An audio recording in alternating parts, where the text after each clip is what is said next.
Fréquence autodafé.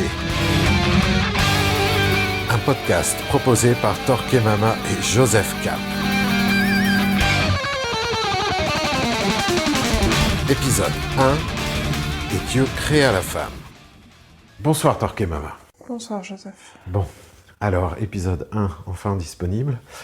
Ça aurait été de haute lutte, notamment parce qu'on aura dû changer le plan, vaincre les maladies, les difficultés. On n'est toujours pas prêt, mais c'est parce qu'on est perfectionniste. Alors on va quand même faire quelque chose en espérant que ça vous plaira.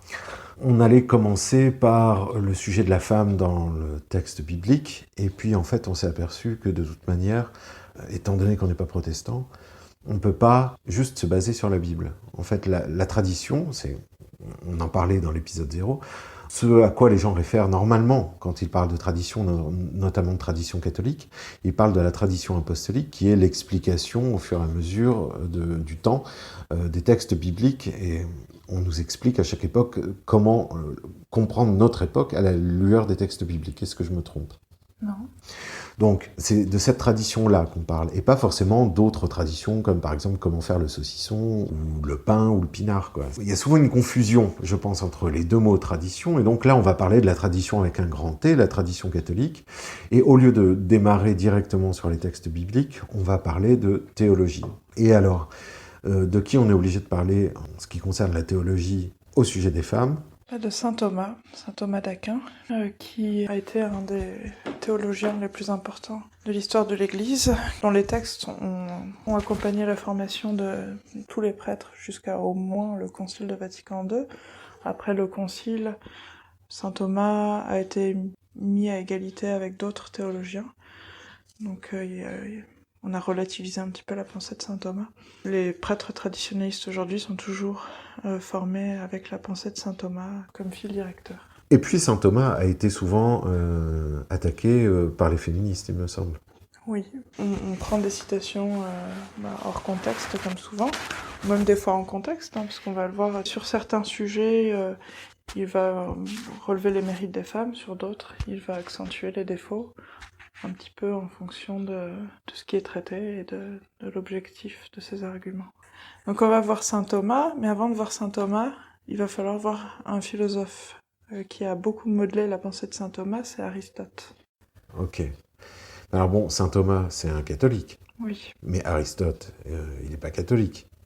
Non. Il aurait eu des difficultés, puisque c'est avant Jésus-Christ. Oui. D'accord. Mais il n'est même pas juif non plus. Non plus. Enfin, juif, ancienne signification, c'est-à-dire avant l'arrivée du Messie. Donc pourquoi s'appuyer sur, disons le mot, sur un goy ou un non-catholique pour construire sa philosophie chrétienne ? Parce qu'en fait, chez les catholiques, dans la tradition, on va considérer comme très importante la révélation naturelle. Révélation naturelle par opposition à la révélation surnaturelle, qui est révélée par les textes. Et donc la révélation naturelle, c'est la raison qui permet à l'homme de chercher Dieu. La raison, c'est l'élaboration. La réflexion va permettre à l'homme de chercher Dieu. Donc on va considérer que des gens doués d'intelligence comme Aristote vont avoir la raison suffisante pour cheminer vers Dieu. On va s'intéresser aussi à Platon, qui aura beaucoup influencé saint Augustin. Oui, sachant que les textes de Platon étaient mieux et plus disponibles avant ceux d'Aristote. Donc le platonisme aura plus modelé le démarrage, on va dire, de la théologie catholique, tandis que l'aristotélisme prend vraiment son plein essor avec saint Thomas d'Aquin. Mais alors, il y a quelque chose qui est assez étrange, c'est-à-dire qu'on se demande si la religion n'est pas en train de s'autodétruire avec un argument tel que celui que tu nous as présenté, c'est-à-dire de la révélation naturelle. Si avec simplement la raison et la tendance naturelle de l'homme à chercher Dieu, on peut trouver des choses qui sont valables, alors à ce moment-là, on n'a pas besoin des textes. En gros, une philosophie correcte pourrait se développer entièrement en dehors de la connaissance de la Bible, et donc on pourrait trouver Dieu en dehors de l'Église. C'est ce que pense une partie des francs-maçons de la Troisième République.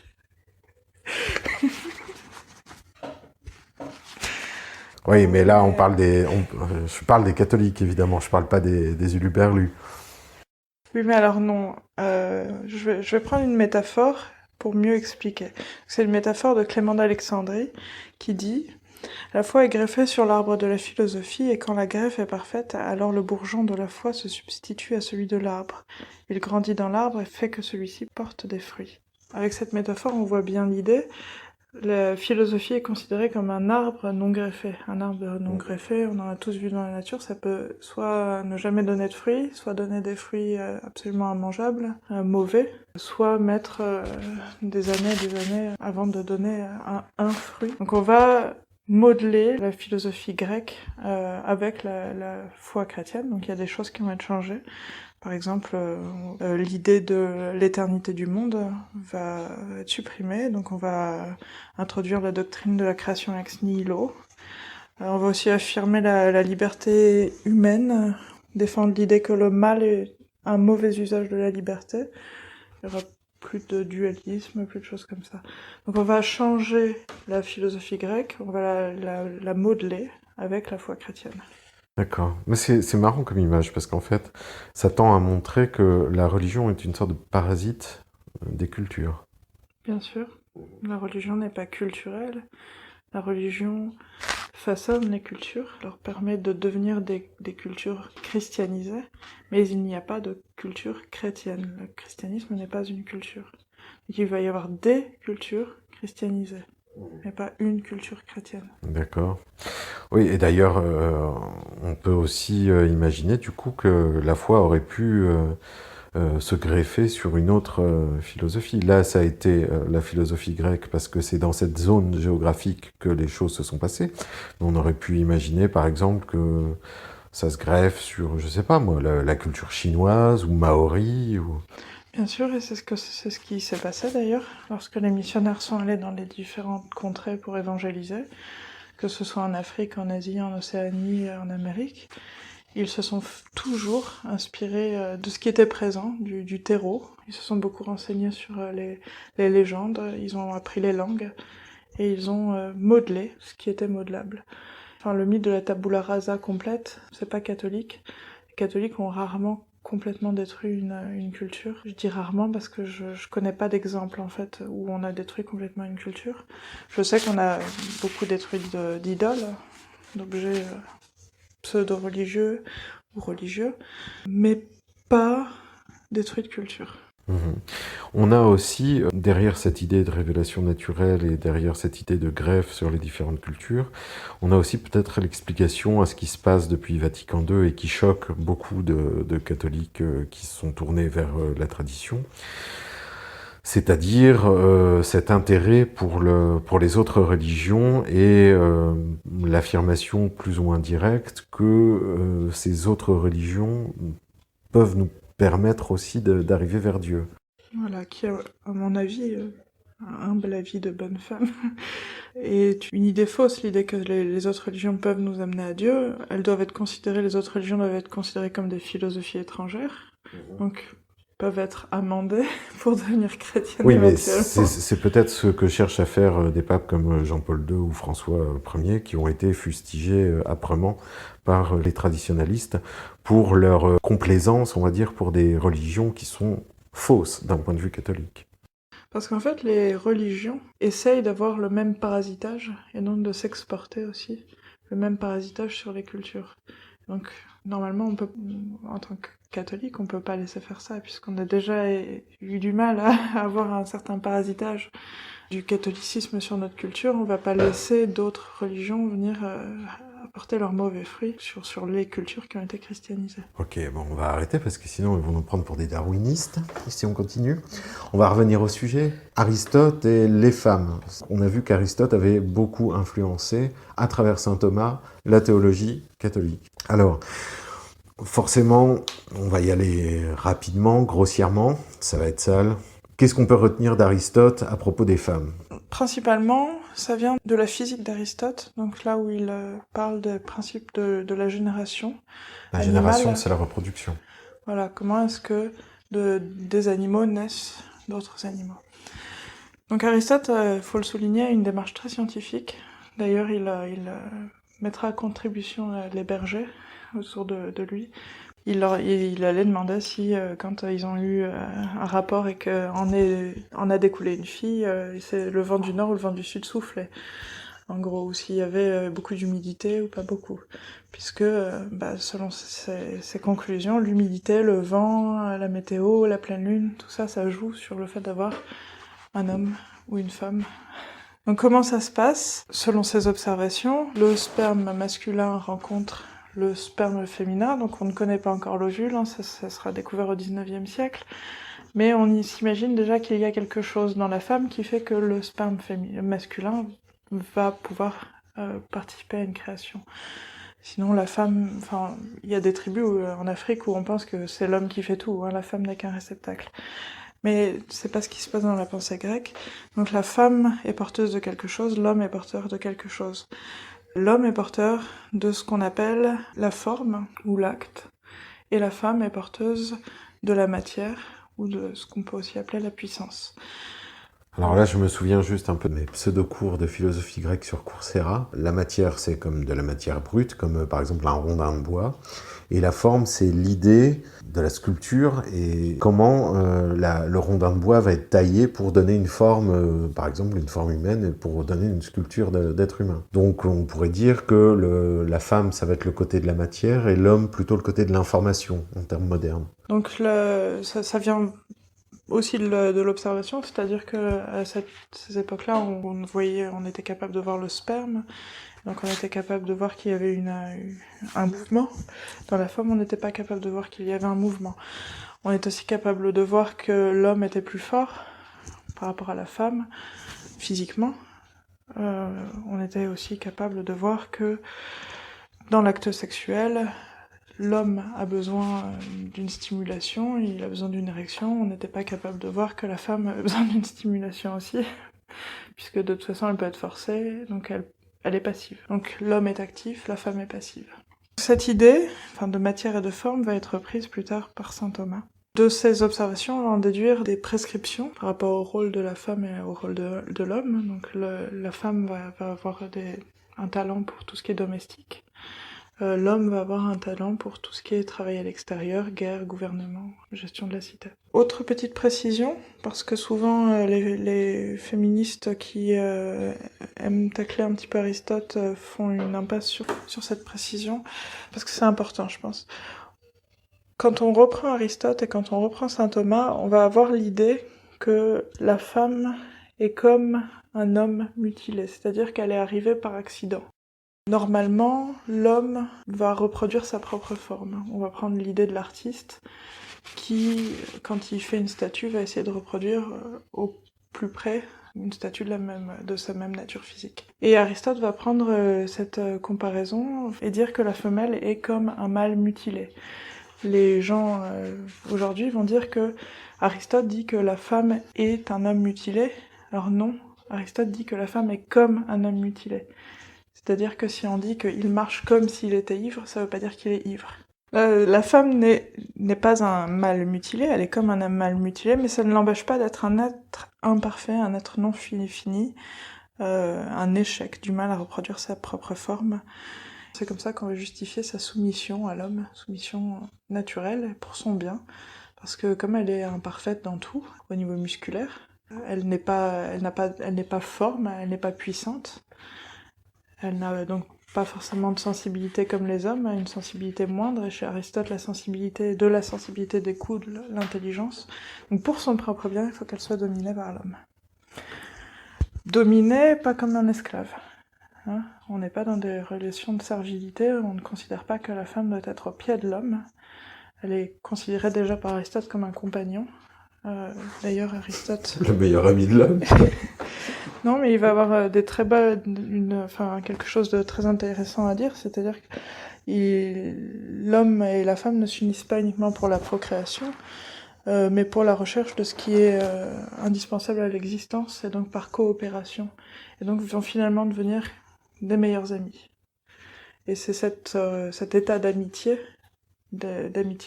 docile de la femme et de l'amitié aimante de l'homme, qui va marquer la pensée de saint Thomas. Pourquoi justement saint Thomas va reprendre ces thèses aristotéliciennes? Parce que les sciences médiévales ne sont pas beaucoup plus avancées que... Bon, alors là, tu me cherches depuis tout à l'heure, je vais être obligé d'en parler quand même. Bah, les sciences, l'observation, on est depuis tout à l'heure sur en fait quelque chose qui va à l'encontre de plusieurs préjugés, même quelquefois qui se présentent comme plus que des préjugés. Je l'ai dit par exemple pendant l'épisode de présentation, moi je reprends des études de sciences et on nous a fait à l'entrée du premier semestre en physique regarder une émission absolument horrible de C'est pas sorcier, nouvelle version, sur qu'est-ce que c'est que la science. Et alors on nous explique que la science, eh ben, c'est en fait l'observation. On observe et on va tirer des conclusions à partir des observations qu'on fait, parce que c'est ça, la science, c'est se frotter au réel, etc. Or, c'est exactement ce que tu nous dis d'Aristote. Il essaye de faire des observations, il essaye de trouver des choses qui reviennent dans la nature et qui vont permettre d'expliquer, ben, par exemple, qu'un enfant soit une fille ou qu'un enfant soit un garçon. Et là, tu nous parles de sciences médiévales. Alors déjà, donc en fait, peut-être que ce qu'on pourrait appeler des proto-sciences, parce qu'au Moyen-Âge, en tout cas à l'époque de saint Thomas, on ne peut pas vraiment parler de science, à l'Antiquité non plus. On va généralement considérer que la science attaque à peu près avec Galilée. On voit qu'en fait, cette science-là, contrairement à ce qu'on croit, ne se base pas sur la foi ou la révélation, mais va se baser sur l'observation de la nature et sur des réflexions et sur l'essai de trouver des régularités, voire même de pouvoir répéter des observations et de confirmer ainsi des intuitions. Déjà, ça, c'est la première chose. L'autre chose, ce que tu es en train de me dire, c'est que saint Thomas, s'il a été chercher Aristote, c'est parce qu'à son époque, la science n'était pas plus avancée que la science d'Aristote. Ce qui veut dire que l'Église, en fait, ne se construit pas en opposition à la science, comme à chaque fois on nous le présente, mais à partir de la science. C'est-à-dire que ce que tu appelais la philosophie, l'arbre sur lequel se greffe la foi, cette philosophie inclut la science, en fait. Oui, bien sûr.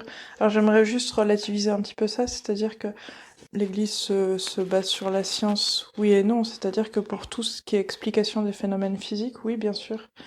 Elle va savoir détacher les domaines, et donc détacher ce qui concerne l'âme de ce qui concerne le physique. Et c'est là qu'on va voir que saint Thomas est très intéressant dans son affirmation de l'égalité parfaite de l'homme et de la femme sur le plan de l'âme.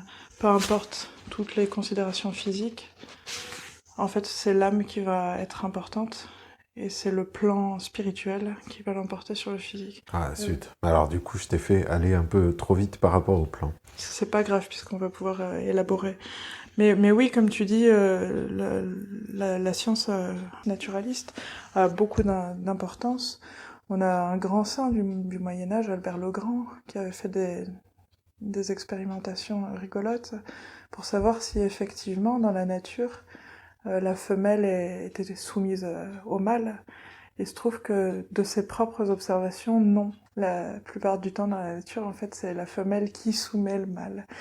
Mais il n'en a pas tenu compte et a préféré les explications des philosophes grecs. Saint Thomas, à son époque, les observations qu'il va pouvoir faire sont à peu près équivalentes aux observations d'Aristote. Et il passera sur tout ce qui est aristotélicien, de dire le vent du midi, le vent du nord, etc. Pour lui, peu importe, de toute façon, c'est le fruit du hasard qui fait qu'on est mâle ou femelle. Peu importe, puisque de toute façon, ça fait partie du plan divin, et donc il n'y a pas d'infériorité. Mais quand je parlais des observations, je parlais aussi en fait du contexte de la condition féminine à cette époque-là. Je suis désolé, à chaque fois je nous emmène un peu dans des digressions, mais en ce moment on a un peu un revival où à droite on va nous expliquer que mais non, en fait la condition des femmes au Moyen-Âge, c'était mieux que maintenant pratiquement, et que c'est quelque chose de désirable et qu'il faudrait revenir presque à cet état, que en fait les femmes étaient les égales des hommes, etc. Donc si ça avait été vraiment le cas, je veux dire, saint Thomas aurait eu ses observations très différentes de celles d'Aristote. Oui, bien sûr. La femme au Moyen-Âge, non, c'est pas la légende qu'on essaie de nous monter maintenant. C'est même plutôt sauvage. Je vais prendre 2-3 exemples, mais c'est vrai que on y reviendra plus tard dans un autre podcast, je pense.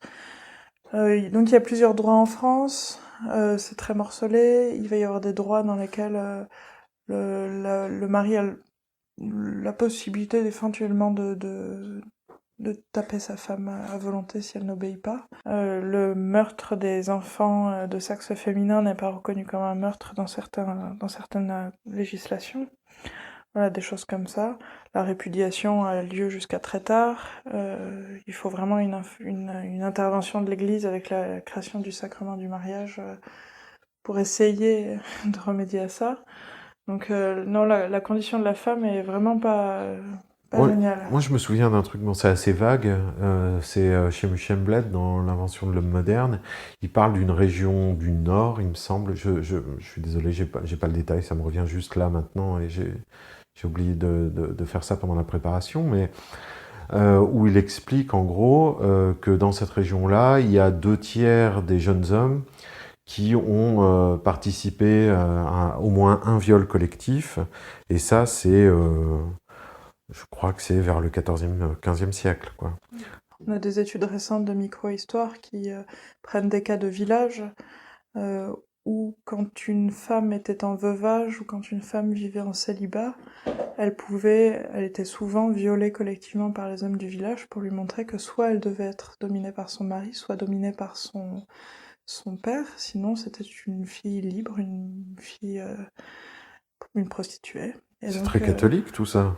voilà, donc c'est vrai que la culture catholique du Moyen-Âge, Bah, est-ce que c'est pas justement parce que l'Église, en fait, encourageait ce genre de pratique ou fermait les yeux?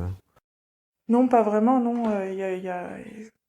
Bon, c'est vrai qu'il y a enfin, il y a de tout dans l'Église catholique du Moyen-Âge, hein, je vais vous en reparler.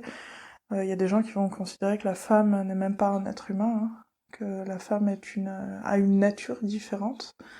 Ils vont tirer ça de Saint Paul d'ailleurs. Oui, enfin, là, on n'est pas dans la doctrine. On est Non, dans des spéculations voilà. individuelles. Non, je dis ça parce qu'il y a la légende du concile de Mâcon, dont on parlera peut-être ultérieurement, mais où on dit qu'il y a eu des conciles où on a reconnu, au bout d'un certain nombre de siècles, que la femme avait une âme. Or, c'est pas le cas.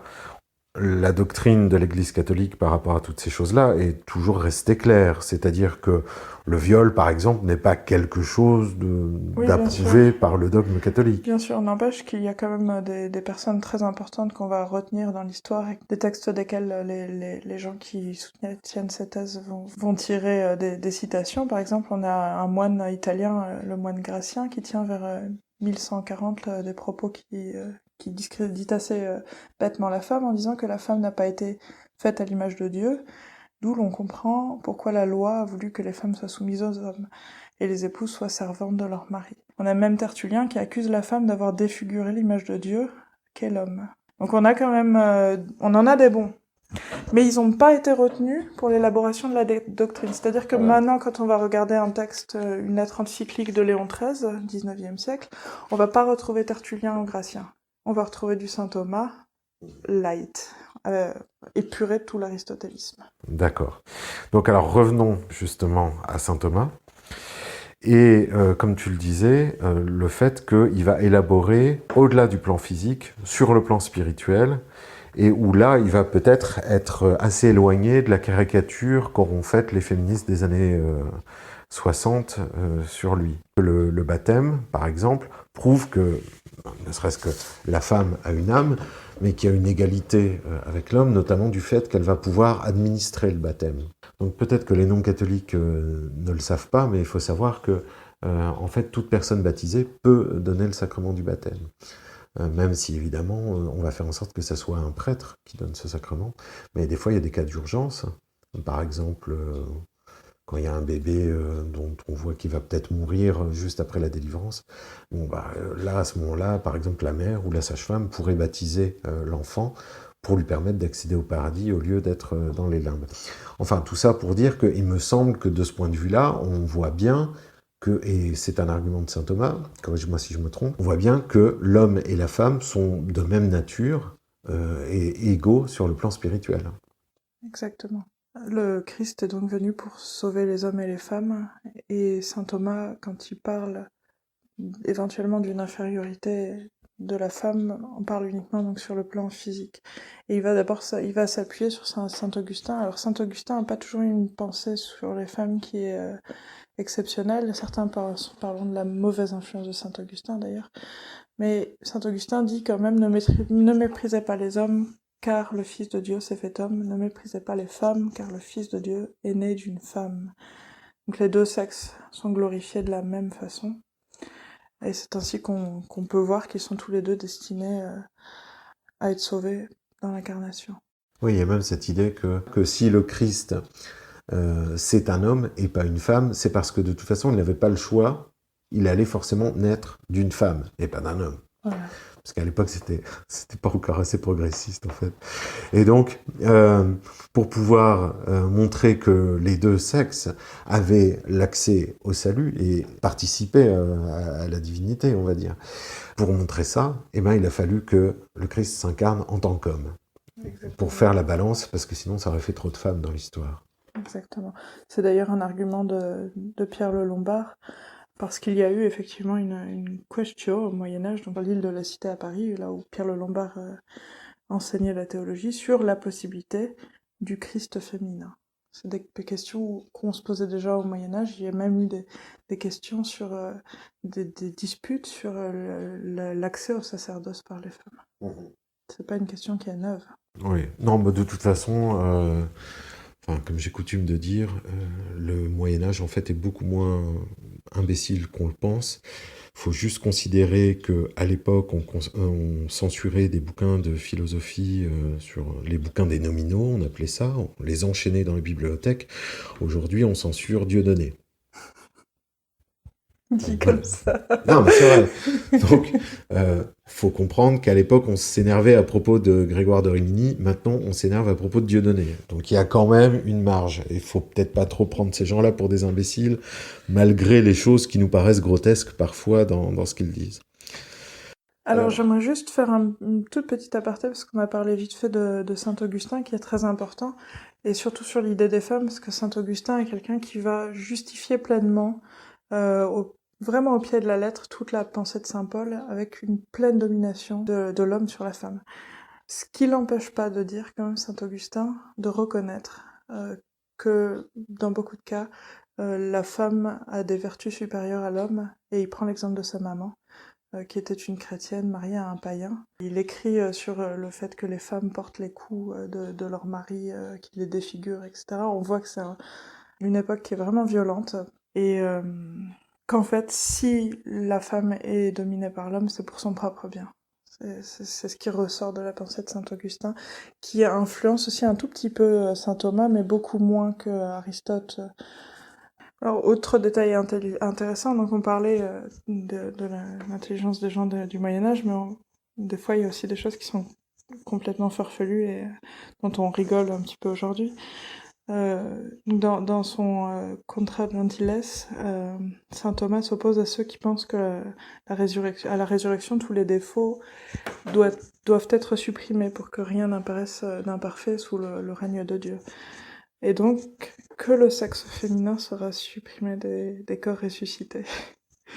Donc à ça, saint Thomas répond que non, le sexe n'est pas un défaut, chez l'homme comme chez la femme, et qu'il s'insère dans la perfection de la nature, qu'il révèle la sagesse divine, qui refuse aussi, comme saint Augustin avant lui, l'idée que seuls les hommes doivent ressusciter, puisqu'il y avait des gens qui pensaient que seuls les hommes devaient ressusciter, pensant que, justement, comme on l'a dit avant, le sexe féminin n'était pas fait à l'image de Dieu, n'avait pas forcément le même destin que l'homme, et était là pour glorifier l'homme, mais pas glorifier Dieu. Oui, donc on a l'impression quand même du coup qu'il met beaucoup d'eau dans le vin aristotélicien, saint Thomas. On va en profiter, puisqu'on parlait de l'image de la femme, pour parler un petit peu de la Genèse, et voir que sur ce point de vue-là, oui, sur ce sujet-là, oui, il y a de l'eau dans le vin aristotélicien, ce qui n'est pas le cas sur tous les sujets. Donc on va aussi voir le mariage, et ensuite on verra la vie consacrée, qui est l'endroit où ça bloque un petit peu. Donc une explication qui est assez souvent reprise et qu'on entend régulièrement, je pense même que je l'ai entendu dans mes cours d'histoire au lycée, c'est l'idée que la femme créée à partir de la côte d'Adam n'est pas créée à partir de la tête, parce qu'elle ne doit pas être à la tête d'Adam. Elle n'est pas non plus créée à partir de ses pieds, parce qu'elle n'est pas faite pour être à ses pieds, ni aucune autre partie du corps d'ailleurs. Je tiens à le préciser pour ceux qui penseraient que la femme est faite pour le plaisir. Elle est créée de la côte parce qu'elle doit être à côté, elle doit être un compagnon. C'est ce que saint Thomas explique à partir de la Genèse et qui montre, qui est déjà un premier pas vers une idée d'égalité entre l'homme et la femme. De là, il va enchaîner les arguments pour démontrer que l'homme étant fait à l'image de Dieu, c'est l'homme en général, c'est pas que l'homme masculin. Il va d'ailleurs utiliser le terme latin pour homme humain et non pas pour homme masculin. Sa démonstration, elle est assez courte, c'est-à-dire que toutes les créatures qui sont dotées d'intelligence sont à proprement parler des images de Dieu. Cette faculté est commune à tous les hommes, ce qui veut dire qu'il reconnaît la faculté d'intelligence aussi à la femme, puisque Dieu créa l'homme, il les créa mâle et femelle. Ok, enfin tout ça c'est bien joli, mais moi je me souviens de mon Michel Onfray illustré, et on nous explique bien que il n'y a pas que la Genèse, il y a aussi Saint Paul qui nous explique que les femmes doivent être voilées, Saint Paul qui nous explique que les femmes doivent être soumises à leur mari. Il y a quand même ce qu'on appelle en sémantique une isotopie, c'est-à-dire que tout le long des Écritures, on a l'impression que la femme doit être soumise quand même au mari.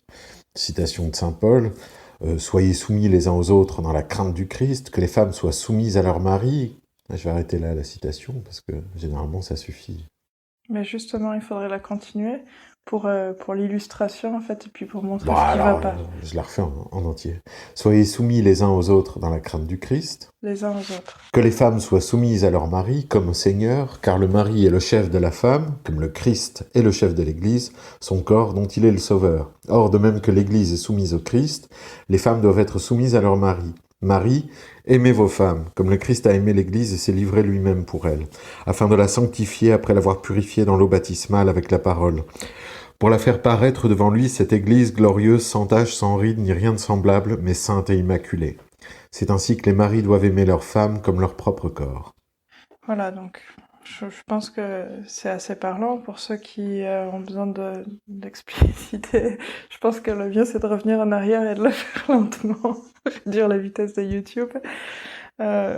Mais saint Thomas illustre l'épître paulinienne pour rendre un petit peu plus explicite la relation entre l'homme et la femme. On a vu chez Aristote, c'est une relation qui est certes de domination de l'homme sur la femme, mais qui est quand même une forme d'amitié pratique, économique. Alors je ne sais pas si saint Thomas en parle, mais on pourrait revenir à la Genèse en fait, où une fois le péché originel commis, Dieu énonce les châtiments qui découlent de ce péché originel, et dit notamment à la femme qu'elle sera dominée par son mari. En fait, c'est une sorte de punition, mais c'est pas un commandement. Parce que quand il dit aussi qu'on va devenir mortel, par exemple, c'est pas pour ça qu'on va se tuer, alors qu'en fait, on serait immortel si on le faisait pas. Alors j'aimerais rajouter quelque chose. C'est une punition pour Ève. Et c'est une punition pour Adam, pour ce qui va être sa punition. C'est pas une punition pour les hommes et les femmes. C'est-à-dire que les hommes et les femmes ne vont pas hériter des cadeaux qui ont été faits à Ève et Adam, de ne pas être dominés, de ne pas avoir à être dans le labeur, etc. Donc c'est pas une punition, c'est un héritage pour nous. Voilà. Ce qui est intéressant... Plutôt une absence d'héritage de cadeaux. Voilà. Ce qui est intéressant parce qu'en fait, la plupart de la théologie du Moyen-Âge se base sur les personnalités d'Ève et d'Adam pour décrire ce que sont l'homme et la femme. Or, les punitions ont été données à Ève et Adam et ne sont pas des punitions pour leurs descendants, parce qu'elles sont individuelles. Parce que les péchés de Ève et d'Adam sont des péchés individuels qui ne font pas partie de leur nature. La mauvaise utilisation de la liberté fait partie de l'humain, mais ce qu'ils ont fait ne veut pas dire que la femme est une vile tentatrice et que l'homme, super fort, etc., a succombé uniquement pour les beaux yeux de sa femme. Pourtant, c'est sur ça que va se baser la plupart de la théologie médiévale, c'est-à-dire sur les caractères d'Ève et d'Adam, on va parler de tout ce que la femme peut faire et ne pas faire, tout ce que l'homme fait et ne fait pas. Je citais ce passage parce qu'il y a par exemple un autre des problèmes qui découlent du péché originel, le tu enfanteras dans la douleur, qui souvent a été perçu plus par les opposants aux catholiques et par les catholiques qui les écoutaient et les croyaient, comme étant une sorte de commandement. Mais peut-être que ça on en parlera aussi, de l'enfantement sans douleur et du catholicisme. Mais en fait, il n'y a pas d'injonction, c'est pas tu enfanteras dans la douleur, si j'ai la péridurale, alors je vais désobéir à Dieu. C'est pas une injonction, c'est pas un commandement. Tout ça pour revenir à la citation de saint Paul, qui, quand il nous dit que le rapport entre la femme et le mari sont les rapports qu'il y a entre le Christ et l'Église, on a plutôt l'impression qu'en fait, saint Paul va parler d'une domination naturelle, entre guillemets, c'est-à-dire qu'on peut observer, comme Aristote le faisait, qu'on peut observer entre un homme et une femme, mais saint Paul est là pour montrer comment cette domination devrait se passer. C'est-à-dire, pour un catholique, pour un chrétien, cette domination doit en fait être douce. Voilà, elle doit être au modèle du Christ et de son Église, c'est-à-dire sacrifice et amour, dans les deux cas. Ce qu'ont l'air d'oublier assez facilement à la fois les détracteurs du catholicisme et à la fois une partie des catholiques. C'est-à-dire que la domination naturelle, entre guillemets, de l'homme sur la femme, par la force, ne doit pas être une domination, effectivement, qui est violente, tyrannique, brutale. Donc, effectivement, il y a cette explication qui est assez similaire à ce que tu viens de dire chez saint Thomas. Je suis du saint Thomas sans le savoir. Alors, elle est pas exactement de la même façon, mais il y a l'idée, oui, que cette domination est dans l'ordre des choses, mais qu'elle doit être différente de ce qu'on aurait tendance à faire sans l'Église, c'est-à-dire une domination tyrannique, où effectivement la femme peut vite devenir un souffre-douleur. Là, on doit sortir, l'homme et la femme doivent travailler ensemble à sortir de la tyrannie pour, et ça, donc tout ce passage, c'est plutôt expliqué dans la somme théologique, mais il va aussi en parler dans la somme contre les gentils, pour affirmer qu'en fait le mariage, donc cette union de la femme et de l'homme, est le lieu de la plus grande amitié. Que le mari et son épouse s'unissent non seulement dans l'acte de copulation charnelle, mais aussi la rencontre de l'homme et de la femme sont là pour produire une société agréable, pour la compagnie. Et donc, oui, on n'a pas forcément une compagnie agréable réciproque, s'il y en a une qui est par terre à faire le ménage, à lécher les pieds ou autre chose, et l'autre qui domine sur son siège en attendant que la vie se passe. Ah ouais. Mais alors il y a un souci là, pour moi, directement. Est-ce que ça veut dire que toutes les femmes doivent être mariées ? Non, voilà. C'est aussi un des grands problèmes de la théologie du Moyen-Âge, c'est que on va considérer la femme uniquement à travers le mariage. Il est dit dans les textes que la femme doit être soumise à son mari, mais pas soumise à l'homme. Or, dans la société médiévale, la femme n'est que soumise à l'homme, c'est-à-dire elle est soit soumise à son père, soit soumise à son mari. Oui, ou au reste du village, comme tu nous as voilà, dit. Ouais. Sauf une minorité de femmes qui vont s'échapper de cette domination physique par la vocation religieuse ou par le béguinage. On fera peut-être une émission spéciale sur le béguinage parce que c'est vrai que c'est un sujet qui m'intéresse de plus en plus.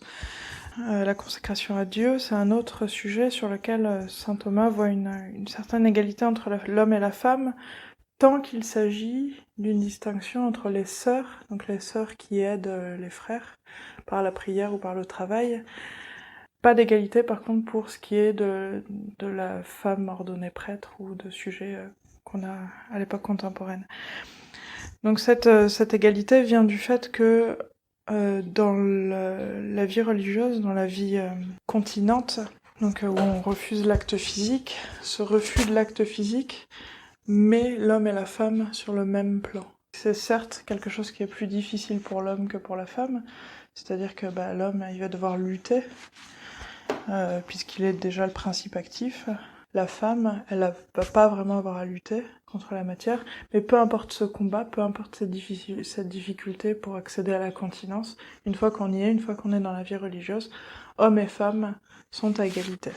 Après, pour ce qui est de l'ordination des femmes, c'est un sujet sur lequel saint Thomas s'est penché, puisqu'il en a été question au Moyen-Âge. Pour lui, non, il en est hors de question. D'abord parce que la femme est douée d'intelligence, mais pas forcément de raison. Or, pour être un prêtre, il faut être doué de raison. Donc aujourd'hui, c'est quelque chose qui va nous paraître risible, parce que... Ça dépend à qui, je pense. Oui, ça dépend à qui, peut-être... Non, pas de nom. Non, pas de Allez, nom, d'accord. Ça dépend à qui.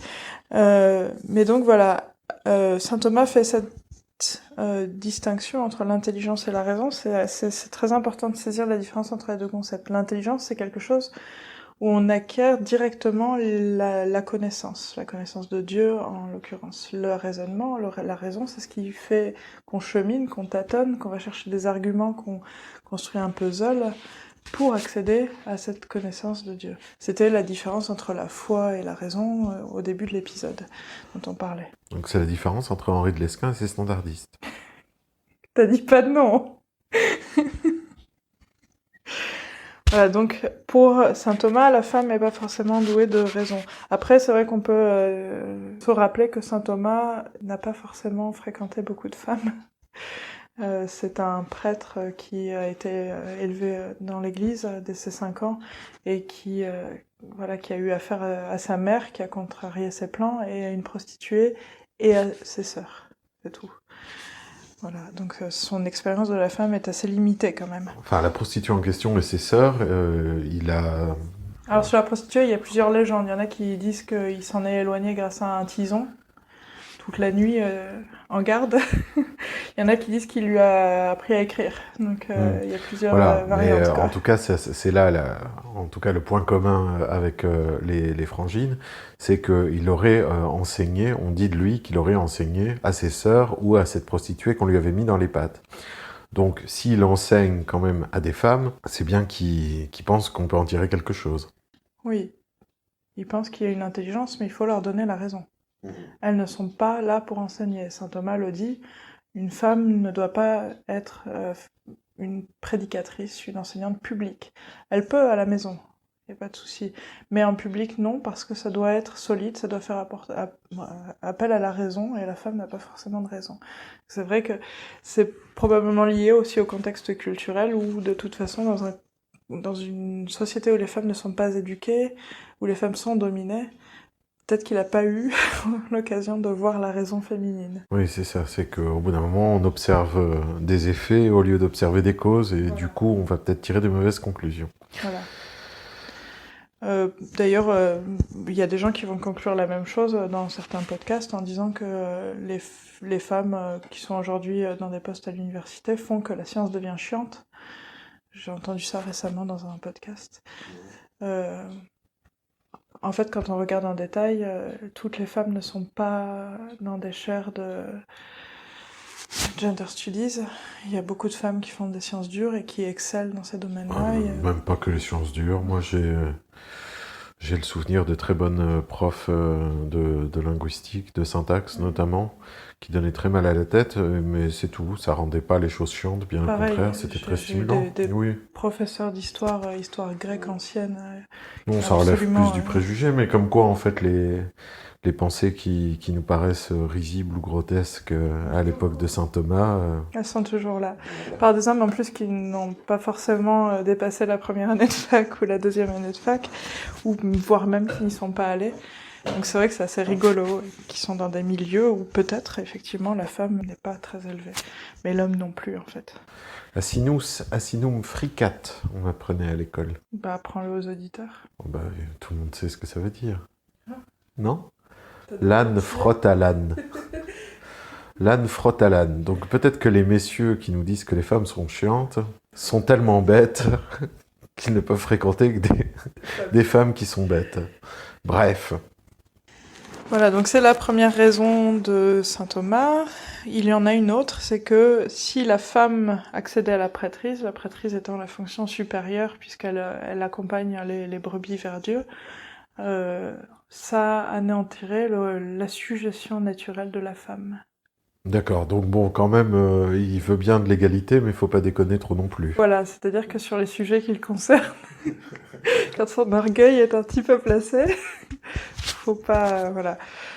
Oui, parce que, alors j'allais justement parler de ça, mais Dans la Bible, justement, les femmes, j'entends dans le Nouveau Testament, même si dans l'Ancien Testament, il y a quand même 2-3 guerrières intéressantes, mais dans le Nouveau Testament, les femmes ont une place de choix, que ce soit Marie-Madeleine, que ça soit, voilà, Marthe, mais alors surtout la Vierge Marie, dont on a déjà parlé un petit peu. En ce qui concerne Marie-Madeleine, moi j'écoute pas forcément le même podcast que toi, et donc du coup, ce que j'entends chez les gnostiques et ce que chez Umberto Eco appelait les diaboliques, en tout genre, on va avoir une justification de la prêtrise par les femmes en nous disant que la première prêtresse, presque l'unique, c'est Marie-Madeleine. Oui, alors, saint Thomas justement en parle. Donc pour lui, c'est normal que les femmes qui, par Ève en fait, ont été annonciatrices de la mort de l'homme, soient aussi les témoins et les messagères de la vie. C'est pour rééquilibrer la femme messagère de la mort, la femme messagère de la vie, et donc remettre la balance à zéro pour pas qu'on parle de toutes les femmes comme étant des Èves. C'est ce qui se faisait au Moyen-Âge, c'est-à-dire qu'il y a des citations, je pourrais vous les sortir, mais c'est dans toutes mes notes, là, c'est un peu le bazar, des citations de gens qui disent que toute femme est une vile Ève tentatrice, et qu'elle n'est rien d'autre, en fait. Elle n'est appelée à être rien d'autre. Et c'est pour ça, d'ailleurs, qu'elle doit être dominée. Mais saint Thomas dit non. En fait, il y a une remise à zéro de la balance par ces femmes qui témoignent. Mais après, il fera appel à saint Paul pour expliquer que c'est des femmes extraordinaires, mais les femmes du commun, les femmes du quotidien, comme diraient certains, en fait, non, en fait, les femmes du quotidien, c'est pas Marie-Madeleine, Marthe et Marie. Mhm. Et alors, en ce qui concerne la Vierge Marie, est-ce qu'il n'y a pas des choses particulières quand même qui sont élaborées sur elle, même si on n'a pas encore à cette époque-là le dogme de l'Immaculée Conception? Non, mais c'est quelque chose qui est très important pour saint Thomas. Il a une mariologie qui est très très étendue. La mariologie, donc c'est le discours sur Marie.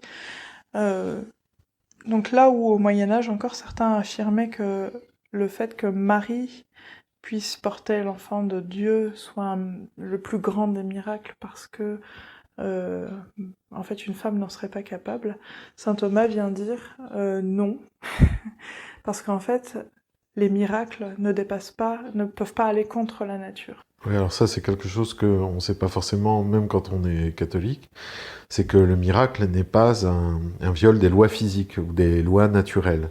C'est en fait juste qu'on ne comprend pas réellement ces lois-là. Et donc le miracle, c'est plus quelque chose qui dépasse notre entendement que quelque chose qui va à l'encontre des lois de la nature. Voilà.